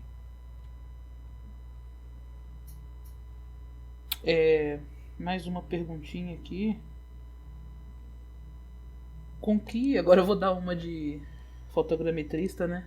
Para variar. Com que precisão a gente consegue aí estimar o Z, né? Usando o processo interferométrico. Não sei se ele vai se chamar Z mesmo, do processo interferométrico, né? Mas quanto de erro a gente comete nessa estimativa de profundidade aí usando interferometria? Que assim, aí também entra aí no caso a questão do pixel, né? Quanto menor você tiver o tamanho do pixel, no caso do meu trabalho aí, da dissertação, a imagem tinha resolução de 10 metros. Né? Naqueles 10 metros ali você tem vários espalhadores. Então, ao diminuir o tamanho da resolução, você vai aumentar a sua confiança para determinar o valor da altimetria. Mas assim, esse valor aí ele depende de outras coisas também, como por exemplo a calibração de fase, o desdobramento da fase. Não tem como te dizer quanto é. Tantos centímetros, tantos metros, não dá para determinar com essa precisão toda. Diferente lá que você conhece lá o POE, POI. No caso aqui do radar não é assim, é diferente. O tamanho da resolução de saída, né? O ruído vai interferir também. Se você a janela maior ou menor da filtragem, então não tem como assim quantificar o valor ali, mais ou menos aquele desvio padrão, não tem como dizer. Outra questão também para você diminuir essa questão do ruído seria empregar a técnica do multi-look, que toda imagem radar original ela é single look complex, então ela é uma imagem complexa adquirida em um look só, uma visada só. Foi sintetizada aquela antena ali e gerou a imagem, beleza. Se você dividir esse intervalo em 3 e fazer uma somatória integrada, uma integração de sinais, você vai poder fazer essa MLC, que é Multi-Look Complex, né? Um pixel ele é resultante de uma soma de 3 dividido por 3, em que cada pixel foi originado numa das partes da antena original. E aí essa determinação altimétrica também vai variar com isso. Então, uma imagem multi-look complex, ela é muito mais assim original do que uma imagem multi-look. Então, o valor da altimetria numa imagem original, ele pode ter mais erro do que uma imagem multi-look. E aí, quando a gente recebe uma imagem, nem sempre você sabe se a imagem é single look ou multi-look. Se ela é original, ela já foi processada pelo multi-look. Então, isso vai interferir também na quantificação da altimetria, né? Outra também que interfere é o seu nível de tolerância para o cálculo do interferograma. Também, se você aumenta ou diminui a coerência associada ao interferograma. Sim, faltou falar também que a coerência interferométrica ela é uma medida dessa diferença de fase. Assim, se coerência maior significa que você está errando menos na quantificação da sua fase. A sua fase está mais correlacionada. Se a fase está mais correlacionada, vai ser mais fácil determinar o valor da altimetria. Então, em áreas de coerência alta, a altimetria pode ser mais precisa do que em áreas de coerência baixa, né? Então, não tem como dizer assim, sei lá, 5 centímetros de erro. Não dá para quantificar isso. Entendi. É complexo, o negócio é complexo 2 vezes, né? Difícil e complexo matematicamente falando. Rapaz, isso aqui tá fazendo a fotogrametria parecer um passeio no parque, viu? Vou te falar. Pois Mas é. não é não? E olha que a fotogrametria já é um inferno na Terra, mas perto do radar... Na época do mestrado, o pessoal de uma empresa chamada SARMAP, eles fizeram tipo um plugin assim, que eu consegui instalar ele no Envy, e as imagens do painel interferométrico já foram registradas perfeitamente. Porque originalmente eu estava tendo que registrar na mão, num software chamado Hatch e Pulsar Pro. Porra, e aí esse registro estava muito complicado, porque não estava casando por causa da coerência baixa. Principalmente no VV, na polarização VV, eu estava obtendo um resultado muito ruim de registro do par interferométrico. Aí quando a SARMAP criou esse aplicativo chamado SARscape, e aí quando eu coloquei lá imagem da data 1, imagem da data 2 e gerei o interferograma, imagem de coerência, pronto. Porra, me resolveu o problema. É complicado. Ainda mais assim com esses 46 dias aí de correlação temporal, né? Essa resolução temporal muito alta, isso vai acabar influenciando na qualidade mais baixa da coerência e do produto interferométrico. A minha principal contribuição mesmo foi para dizer assim para o pessoal do IBGE, olha, essa resolução de 46 dias aí tá prejudicando a qualidade interferométrica do produto, ponto. Aí, mas assim, para usar para amplitude, uma imagem ali original, bacana. Agora, o produto interferométrico ele está influenciado. Inclusive, essa foi a minha hipótese da dissertação. A hipótese foi a decorrelação temporal alta, devido aos 46 dias de resolução, né? Isso vai influenciar na qualidade do produto interferométrico, tanto o modelo digital gerado, como a imagem de coerência gerada para a classificação de cobertura da Terra. Essa foi a hipótese do trabalho. Claro, mudei. Originalmente era... as imagens do Allos Pulsar são ótimas. Não, a imagem do Allos Pulsar não é ótima em termos de interferometria. Aí, para eu não ficar... Até o presidente da banca na época me chamou a atenção disso. Eu tô achando que você mudou a sua hipótese do trabalho. Sim ou não? Aí eu falei, sim. Eu admiti para ele que eu mudei a hipótese porque eu queria contribuir, assim, eu queria que a minha hipótese fosse validada. Aí ele falou para mim, não é porque sua hipótese não foi validada que você não trabalhou bem. Muito pelo contrário, seu trabalho é ótimo e você vai mandar seu trabalho para o IBGE. Mas você vai dizer que você esperava que a qualidade interferométrica não fosse afetada pelos 46 dias de resolução temporal. quando na verdade você mostrou que afeta, e isso é uma coisa muito importante. Então teve essa questão da hipótese aí, foi uma discussão à parte no dia da defesa, né? Mas é isso, esses 46 dias aí é muita coisa. Um par, eu trabalhei com 2 pares, um par era de 13 de junho e 29 de julho, o outro era 8 de março e 23 de abril.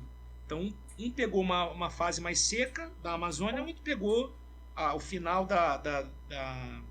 o início do outono, para meados do outono, né? Então claro que essa coerência ia ficar mais baixa. Mas é isso aí.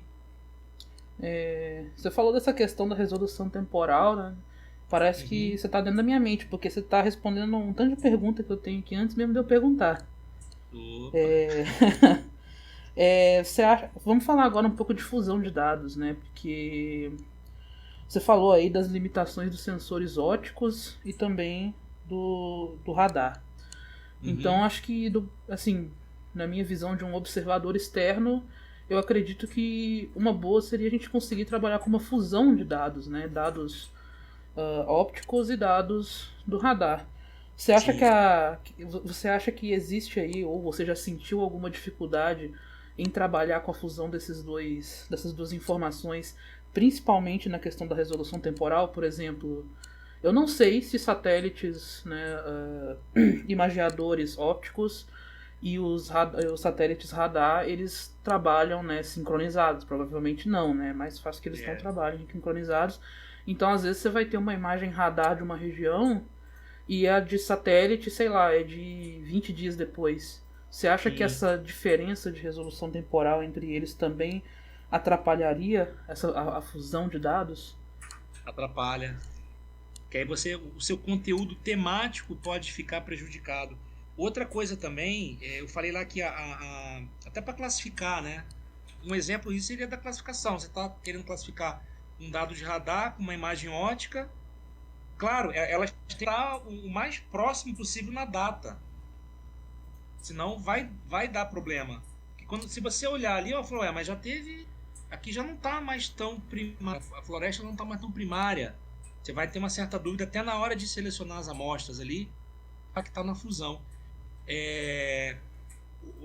Outra dificuldade, além dessa questão temporal, né, da poder causar aí um erro temático, prejudicar o conteúdo temático, tem a questão também dele ser perfeitamente registrado. E outra coisa, o tamanho de pixel tem que ser o mesmo. Porque senão, imagina uma imagem lá 20 por 20 do Cibers e uma imagem 10 por 10 do Alus Pulsar. E aí? Então você aí tem que lançar a mão de uma reamostragem, de uma interpolação bilinear, convolução cúbica, vizinho mais próximo, em termos de tamanho de pixel.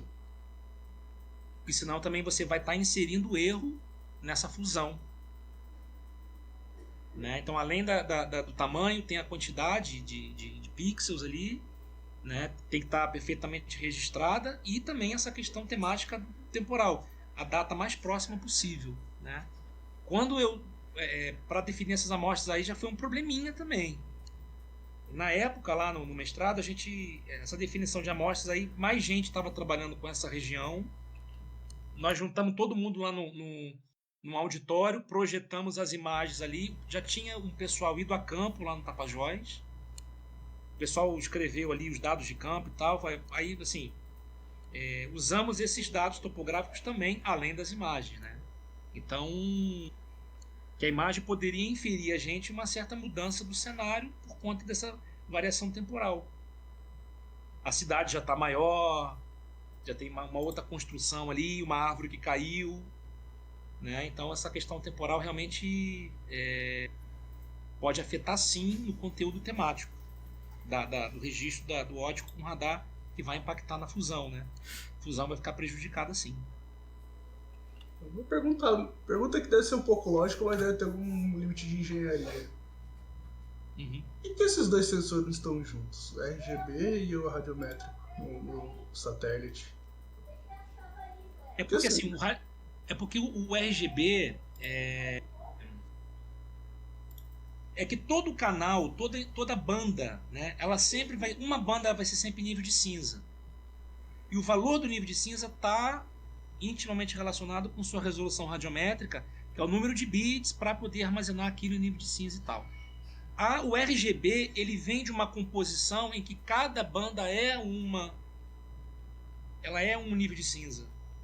Então quando você coloca ali no canal R, coloca um dado que é nível de cinza, no canal G é outro, e outro, você vai acabar obtendo colorido, mas não é um colorido original, é um colorido que ele foi colorido porque ele foi justaposto. Então o RGB ele é consequência do seu radiométrico. Entendeu? Você consegue visualizar em cores porque aquelas cores ali, elas são originadas de cada radiométrico de maneira separada, em que houve uma justaposição. Cada banda foi colocada num canal, mas cada banda, ela sozinha, ela é radiométrica, ela é nível de cinza. Se você colocar só no canal R, você vai continuar enxergando. Colocar uma banda no R só, você vai só enxergar o vermelho, ou variações do vermelho. Aí se colocar o G junto, você já pode enxergar alguma coisa mais ali em verde, uma coisa mais em amarelo, e o B você completa, mas em cada banda, em cada canal, ele é um radiométrico isolado. Então aí o RGB ele é como se fosse uma consequência produzida, né? O RGB ele é mais espectral do que radiométrico. O radiométrico tem a ver com o nível de cinza, o valor, o seu armazenamento, né? Se você tem mais ou menos cinzas para mostrar aquela variação. E quando você visualiza em cores é porque você colocou aqueles radiométricos ali num comportamento, num reprodutor espectral. E aí cada cor ela está associada com um espectro. O radiométrico está associado. Cada cor do espectral veio do radiométrico, é mais ou menos assim. Mas conceitualmente eles são diferentes.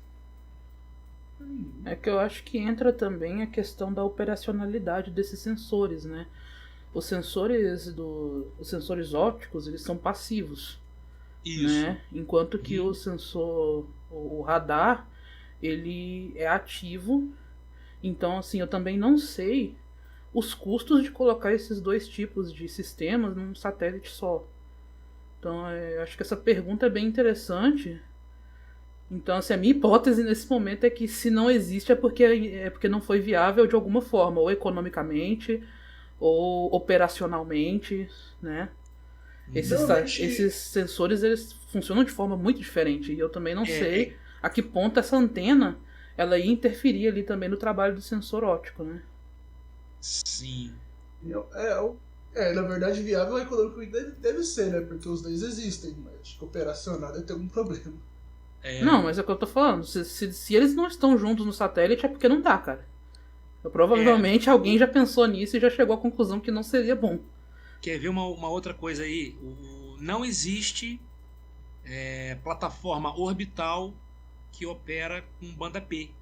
Por que isso? Porque a banda P, como ela tem um comprimento de onda maior, ela exige uma potência de sinal maior, o tamanho da antena seria maior. Imagina você colocar isso para órbita, uma antena gigante a bordo de um satélite, fica inviável, né, operacionalmente. Então só banda P só existe aerotransportada. Eu acredito que sejam esse tipo de questões. Pois operacionais e econômicas, né? Com uma antena gigantesca, maior que o próprio satélite para ele carregar, coitado. Para dar uma resolução melhor. Outra coisa também por exemplo, eu falei várias vezes aí que o radar ele é independente da condição climática. Maravilha. Mas você não vai fazer a maldade de colocar um piloto para voar na Amazônia em dia temporal. Não, aí também é sacanagem demais, né? Pois é, mas assim, o radar mesmo, ele funciona. O problema é o operacional. Tanto é que na época no início, né, dos aerolevantamentos do projeto Radiografia, ficou muito assim, ficava vários dias sem voar. Uma outra coisa que teve que acontecer também algumas aeronaves foram o pessoal da Colômbia e da Venezuela, ó, estão voando aqui, que história é essa, quem são vocês e tal. Isso teve que parar no Itamaraty. O Itamaraty teve que, ó, não, é um mapeamento da Amazônia e tal, porque algumas aeronaves foram interceptadas lá. Como a aquisição ela é olhada para, digamos assim, para a direita, né, no modo ascendente, então na região de fronteira, a aeronave teve que passar da fronteira. E aí já estava em terreno colombiano, terreno de Venezuela. Então, assim, no começo, isso foi um problema também. Aí, até o Itamaraty entrar na história e a gente conseguir essa autorização, o projeto ficou parado. Então, o projeto ficou parado por questões temporais, né? Uma fase mais, assim, chuvosa da Amazônia. Essa questão aí das aeronaves interceptadas lá pela Colômbia. Então, mas isso é tudo questão operacional. E aí essa integração também, né, vai acabar, prejudica. Então essa questão da fusão, ela acontece em gabinete, ela acontece no processamento e não na aquisição. Tudo é operacional, né? O operacional dificulta e você não tem como.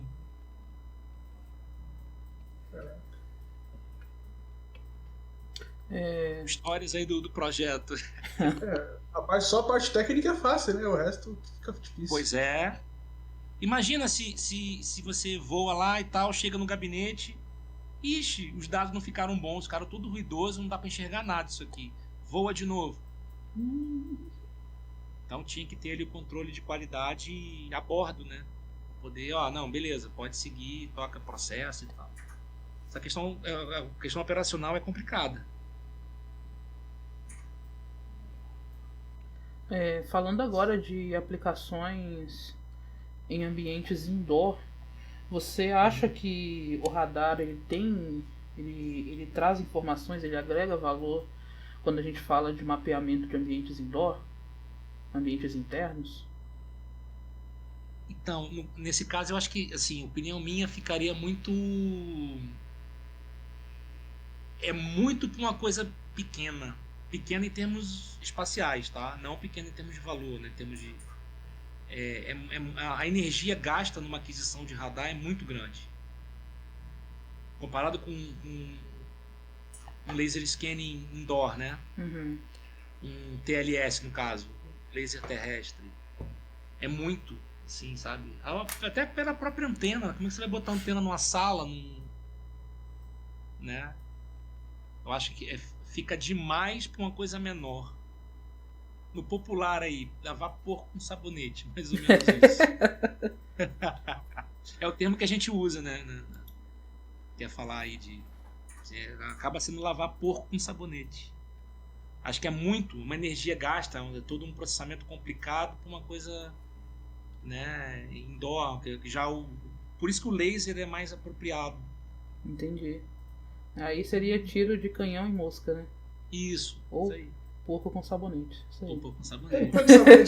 Vou começar a usar isso aí. Isso é legal. E aí, pessoal, mais curiosidades, perguntas, observações?